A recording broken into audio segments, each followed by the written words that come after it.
Okay, I first want to thank Oprah, Halle Berry, and the rest of the group that last night actually produced the show on ABC, which is the Menopause Revolution. And why I'm so happy for you for that is because it's bringing to the forefront some things that really need to be discussed on a regular basis. And this is something that, I've been working with menopausal women for literally 21 years. I've looked at, last time I counted like 7,637 test kits in my career, and I haven't counted in some times. It's probably well over 8,000 at this point.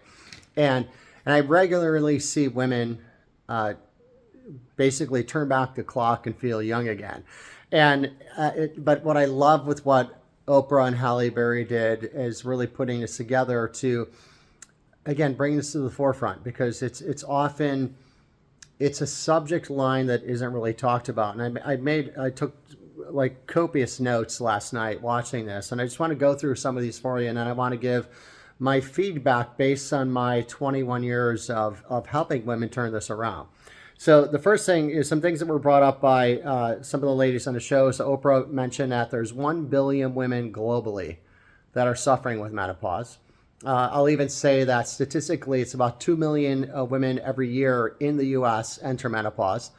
And what's interesting, and I'll go back to a little bit later, is about 15 to 25% of those women have no symptoms, short of the only two true symptoms of menopause, which is you no longer have a monthly cycle and you can't conceive. Because with the understanding that the other 75 to 85% are suffering immensely with things like, this immediate weight gain, the hot flashes, the sleeplessness, the mood swings, the heart palpitations. I mean, just the list goes on of all the different symptoms. But what I want to help you understand is those are symptoms of something underlying that puts your body out of balance and position by the time you enter menopause. So we'll get back to that later. Some of the other things that came up, it was brought up that women feel ignored and invisible. And the last thing I want you to feel as a woman going through menopause is ignored and invisible, especially when there are some people like myself out there that not only can help you but want to help you. Like I can't tell you enough how much it frustrates and pains me to watch you suffer as a woman with menopausal symptoms when you don't have to. To know that you've been lied to your whole life about menopause and what it's about and what the symptoms are, and that you should go through it, like you should suffer. I kind of felt like, Oprah at one point mentioned last night that if you're a woman and you have a uterus, you can't escape this. Well, it's true. If you're a woman and you have a uterus, you're going to go through menopause. Yet, remember, it doesn't mean you have to go through menopause with symptoms. The key statistic is to recognize, as I said earlier, about 15 to 25% of women do not have symptoms that are referred to as menopause symptoms. And other things that came up in the show, I talked about like stopping the stereotypes. I 100% agree. Because this is a metabolic and a functional thing that you're going through as a woman. And for somebody to throw a stereotype on you or to judge you in some way for this, it's ludicrous. It's ridiculous, and it shouldn't be done. Especially when there are ways to find your balance and turn this around again. The other comment that was made last night is that I think it was Halle Berry said this. Let's turn the dirty word into a flirty word, right? Let's because we do have the ability to make menopause sexy. And you have the ability, as I already said, to turn back the clock and feel young again as well. And it's Halle Berry also mentioned like women. She wants women to like feel like the crown jewels of society postmenopausal. And there's a simple fact with this. Back in traditional cultures, women who went through menopause in their tribe or their group or community, they were literally like worshipped as like women in higher levels of the community, because it was almost like a rite of passage that raised your level in your group, in your community, in your tribe. And also there were other things that I want to bring up, because in this show, it seemed like a lot of it was generated around the idea that as a woman, it was almost like the general theme was that you're going to suffer, and the only way you're going to not suffer is to take estrogen, progesterone, and potentially testosterone. Now, this could provide a symptom relief for you. And what I mean by that is if you're having symptoms of hot flashes or the mood swings or the sleeplessness or the fatigue or the brain fog, and this list goes on, taking those could help those symptoms feel better. And what I want you to really understand, though, the deeper reason why you have those symptoms, because let's go back to where I said, if out of the 2 million women, 15 to 25% have no symptoms. Now, do you really think they were just lucky?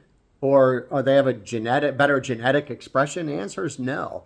The answer is that the women who don't have the symptoms, short of stopping your monthly cycle and not being able to conceive, what's happening there is how the brain, I'm going to get technical for a moment, how the brain, the hypothalamus, pituitary, and adrenals work collectively is still working. You see, that's the key. I want you to think of, maybe ask yourself this question. Whether you believe in God, the universe, Mother Nature, or just evolution, do you really think that the female body is set up to fall apart at 50? Like, that makes no sense whatsoever. And if that was the case, like, men should be falling apart at 50 as well, because they go through, instead of menopause, they go through andropause, right? Yet, for so many women, it's because by the time you reach menopausal years, the interaction between your brain, your hypothalamus, your pituitary, and your adrenals, which should be able to maintain a perfect hormone balance for you through perimenopause, into menopause, and postmenopausal, just isn't working. You've lost the vitality there. And do you want to know why? And I'm just going to share my opinion of working with literally like well over 8,000 women over the last 21 years. The reason why you see so many women enter menopause as compared to men having problems with andropause is because as a woman, your life is so much more difficult than any man's. And I know you're like, really? A man just said that? But it's true though. And I recognize this. This is my own witnessing of all of these women through the years, is that as a woman, you generally, the 30 years prior to reaching menopause, you're overworked, overwhelmed, and overstressed because think about it, you take care of your children, you take care of your husband, you take care of your house. Very often you're involved in your church or community. Oh, and by the way, you work a full-time job too. So is it any surprise that the 75% to 85% of the women who enter menopause every year, their hormonal system can no longer balance anymore because the system that should be picking up the slack once your ovaries check out in regard to what they're going to do, it's lost its vitality. That's what's really going on. And I want you to understand that can be fixed. That you can actually utilize the correct natural supplements, make the right lifestyle choices, and also get to the underlying triggers of what drove that in the first place. And I want you to understand, like the primary triggers that I see that are creating all of this really havoc in your hormonal system that puts you in a position where you're going to suffer with menopause symptoms is really tied into, of course, there's the whole mental emotional stress aspect, which is, I think overwhelming for most women because you do so much in life, right? But then the other factors are other functional things going on in your body. Like out of the women that come into my practice, these 8,000 plus women over the years, there's typically infections in the gut you're unaware of. There's often food sensitivities that you're asymptomatic to. So you're eating something that's driving an inflammatory response on a regular basis. There's very often toxicity in your body that you're unaware of. And it's all these things are driving an inflammatory response that on top of all the mental, emotional stress you've had to go through the years, this just blows out that system that should keep perfect hormone balance through perimenopause and menopause and postmenopausal for you. And it was also, I saw there was one segment where they talked about recommending testosterone for women who have the desire to be more intimate with their significant other. But I tell you, there's a lot of things that can help and potentially go wrong at the same moment. And I'll bring up just somebody that I just reviewed some hormone results just last week. And this was a woman who her doctor put her on oral progesterone, so progesterone capsules, estrogen cream, and weekly testosterone injections. And by the time, so we're looking at these test results. And the way I look at test results, I'm never looking at blood because blood only shows you the hormones that are in the blood in that moment. When I'm looking at test results, I'm looking at a 24-hour urine collection, which gives you a better avenue and look at what's going on through the whole day with your hormones. And when you look in the blood, you're also seeing not only what's in, or when you look at the urine, you're not only seeing what's in the blood, you're seeing what's potentially built up in the tissue. So this woman that I was working with last week, again, she was on oral capsules of progesterone, cream for estrogen, and testosterone injections. Now, what was interesting, the result of this that we saw when we looked at not only what's in the blood, but also how it's building up in the body, she had a significant estrogen dominance, which is a risk factor for breast cancer that you want to avoid. She also, that testosterone that was being injected wasn't even increasing her testosterone. You see, because sometimes if people have glucose and insulin issues, if that's you, which is not unlikely for most people, excuse me, is that the elevated insulin can put your body in a position to overproduce something called aromatase, which is an enzyme that converts testosterone into estrogen. So this woman, she's getting these weekly testosterone injections, which is just taking that testosterone and it's converting it into estrogen. Plus she's using a cream of estrogen. And when you use a cream, a patch, or a pellet, it doesn't mean it gets into your blood, which is where you want the hormones to go. But if it doesn't get in your blood, what it does, it tends to build up in your tissue. So this woman had an estrogen level that was double what she wanted it to be. So a significant estrogen dominance. Still had low testosterone even with weekly injections. And her progesterone level, which should have been about like 800, was 18,000. And that was most likely not as much about due to taking a couple capsules of an oral progesterone. It was most likely due to because of how significantly elevated the estrogen was, the body was trying to produce more progesterone to remove that and still wasn't able to maintain. So it's something that I want you to look at it from a perspective of it's a metabolic and a functional imbalance that's leading to this. And while, yes, you can use estrogen and progesterone and potentially testosterone, and there could be some symptom care, but you have to be careful to make sure you're not creating bigger issues in the long run, because sometimes it's a trap. I'm going to take this, I'm going to feel better, but then you're not knowing what else it can cause with like an estrogen dominance or the testosterone being converted into estrogen, as I'm talking about. And then there's another big part of this too that I think is so important, is because the reason why you have these symptoms is not because of the magic word menopause or the age you hit. The reason why you have these like horrific symptoms that you could be living with right now is because you entered perimenopause and your brain, hypothalamus, pituitary, and adrenals are not working from a high level of vitality. So where you should be able to maintain your proper estrogen and progesterone and testosterone production from how those work together, again, the brain, hypothalamus, pituitary, and adrenals, it's just not working. Right? So now here's the kicker with that. So if you use the estrogen, progesterone, and testosterone, that could help with your symptoms.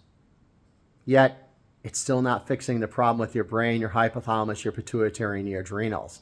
And this is where it gets interesting too, because there were other experts on the show last night talking about how, there could be all these other symptoms. And one of the big things tied into how it can affect your brain and potential neurodegenerative diseases, similar to like you might think of dementia or Alzheimer's or ALS.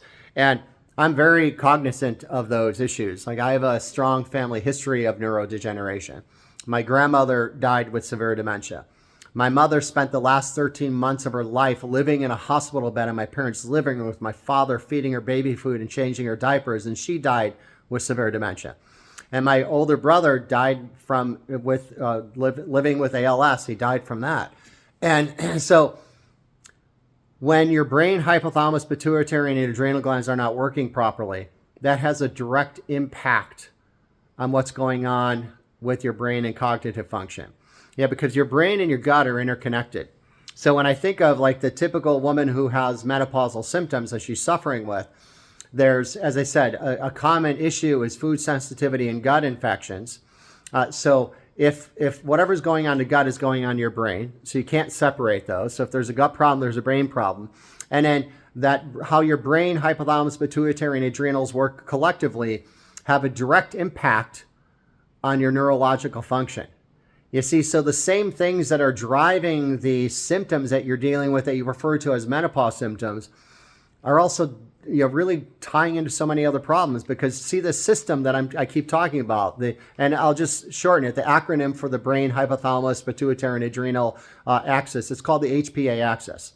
So your HPA axis also is essential for the function of your thyroid, your pancreas, in childbearing years, your ovaries.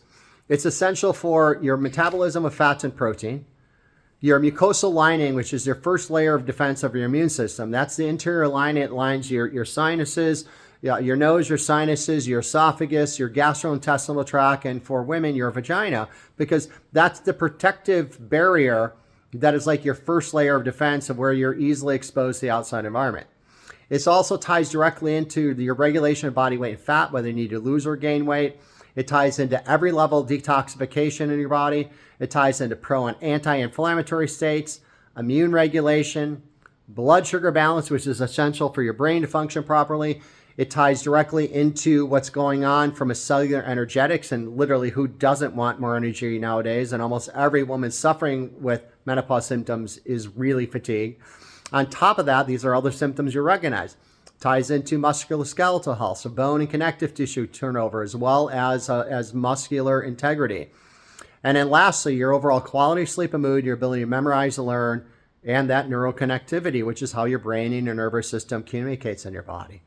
So to understand that when you look at this, I'm looking down at my notes, it's, yes, Oprah said it's coming for you no matter what. And I agree with her. If you're a woman and you have a uterus, you are going to go through menopause. Yet you can be a part of the 15 to 25% that only experiences stopping your monthly cycle and no longer being able to conceive.